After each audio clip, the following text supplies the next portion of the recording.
And you know, Mark 13 in this area. Remember, there's only 16 chapters in Mark. So if you were on the Transformation Fellowship page, remember I said if you want to know where we're at, and I was in Matthew 24, right? It talks about, you know, these are the signs. What were the signs of these coming? How shall we know when these things will be? And he goes through Matthew 24, very important. Well, 13 is Mark's chapter in that. So it's talking of, speaking of the same things. Jesus first predicts the temple. He begins to talk about the signs of the times and the age. He talks about the great tribulation, the coming of the Son of Man, maps out things of, the parable of the fig tree. No one knows the day or hour. That's where I want to be. So let's look at 33. Take heed and watch and pray, for you do not know when the time is. Be on your guard, constantly alert, and watch and pray, for you do not know when the time will come. It is like a man. What is like a man? The time that he will come. The fact that he's gone, the fact that he's coming means that he has gone. So this whole thing about the Lord is gone and is coming is like a man going to a far country who left his house and gave authority to his servants and to each his work. So every servant has a work. Every born again believer has a purpose, has a destiny, has stuff they should be doing, should have a servant's heart towards the things of God and the house of God. It doesn't always mean ministry, but it always means service and work. Do you understand that? And to each he gave his work and commanded the doorkeeper to watch. There's that watch again. So we have watch in 33, and then we have the porter or the doorkeeper. In King James it's porter, but it's a doorkeeper, and in fact it's a porter in the Greek is a word that means doorkeeper, yes, but is also translated as it's a male gendered word, number one, but it also applies to male and female janitors. And so these are servants, keepers of the door, those that tend his house. We might call them shepherds. You are a keeper of the door of the house of God, then you obviously going to have something to do with the flock of God. And if you're keeping a flock, you're going to have to clean up flock poo, and there's your janitor. And that's in the Greek and Hebrew lexicon, Hebrew and Greek lexicon. And so I love the fact that though it is a male gendered word and used and translated would just written, it would come up in male gender. Like, God died for man. That doesn't mean that all women are going to hell. It just means man. A masculine word for man, but male and female, right? Human beings. Same with this. Same with lots of things that seem male gendered in point, but can be applied to male and female. Same with deacons. Same with shepherds. Shepherd is a male word, but they are male and female keepers of the flock. In the King James, they're called shepherdesses. Jacob's wife was a shepherdess. And so I love that the porters that are keeping his house, while the servants every servant has a job, has a work, but it's the keepers of the doors, the keepers of the house, the servants, the janitors, the keeper of the flocks can be male or female. But most preachers aren't going to dig deep enough to find that, because that would mess up their, what's the word there? Anyway, but okay. So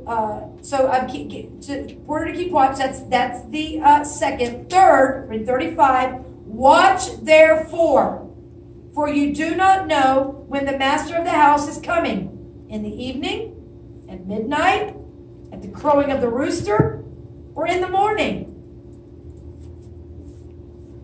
Lest coming suddenly he finds you sleeping.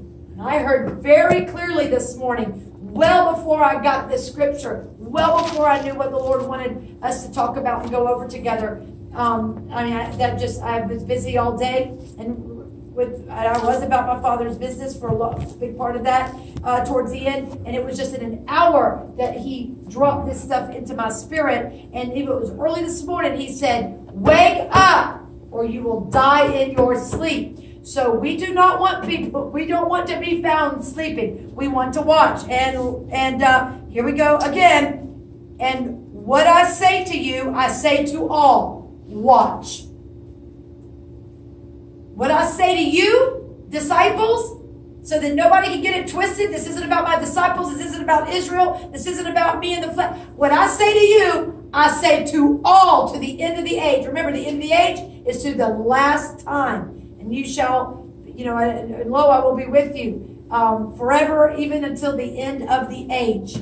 What I say to you, I say to everyone, watch. So he's saying to us, watch. That's 4 different times there in that scripture. The first time in 33 is a word that's agrypneo. Agrypneo. And it's in verse 33. The very first watch is translated agrypneo. Agrypneo means to be circumspect, attentive, and ready. So obviously, that makes sense, right? That's not what it means in the other 3 words, which we'll get to. But in the first one, it is agrypneo and pray. Means be circumspect and pray. Be attentive and pray. Be ready and pray, for you do not know when the time is. So be ready. That's what watch is. On the ready. Awake. Focused. Be agrypneo and pray. Then we have 3 more times it's mentioned. And here, in all 3 of those next scriptures, it's a word Gregorio. And Gregorio, just translated, a Greek word means to watch, right? I even looked up the word Gregorian or Gregorio, and it's like you would a baby name. And even as a baby name, it just means watchful one, right? So Gregorio is literally translated to watch, but not what Jesus is saying here. This is obvious, and in the context with the way that it's written out, the second definition is not have the literal in front of it, has metaphoric in front of it. But this is what the Lord was saying metaphorically. Give strict attention to, take heed, lest through remission and indolence some destructive calamity suddenly overtake you. So, first he's saying, be alert and on the ready, so be ready, and the other he's like, be careful. You need to be watchful, because if you're indolent, if you get weary, if you are remiss in your watchfulness, some destructive calamity would suddenly overtake you. So one is a command, the other is a warning. And the lexicon in the original language makes no mistake about that. And then in other Greek translations, it's definitely a different word. So when he says it in his own language one way, they know what he means. When he says the other word, you know what he means. Right? We, in our wisdom, just decided to, because one is watch and be ready, and the other is literally the word that's used like watch this. It doesn't have anything to do with agrypneo. Agrypneo is literally like military. Watch, be attentive, be on the ready, be circumspect. Watch out. Be alert.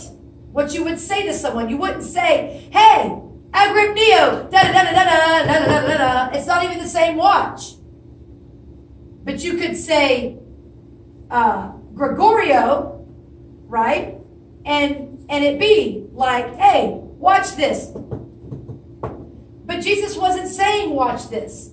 He was talking to them because he was entering into a parabolic conversation. So metaphorically, he's putting that in there, and he is saying, take heed, lest through remission and indolence some destructive calamity suddenly overtake you. How could they contextually put this in the lexicon? Simply because he goes right into, be careful, he may come and find you sleeping. See? This is a bad thing.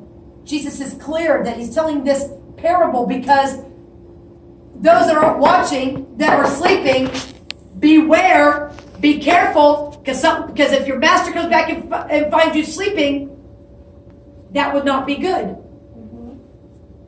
Not to mention, I mean, if it's not like he's going to come and start, cracking a whip. He comes for those that are watchful and ready, and the calamity comes from those that just weren't able to go with the master. So something very calamitous this way comes if we are those that are not being Gregorio, giving strict attention to.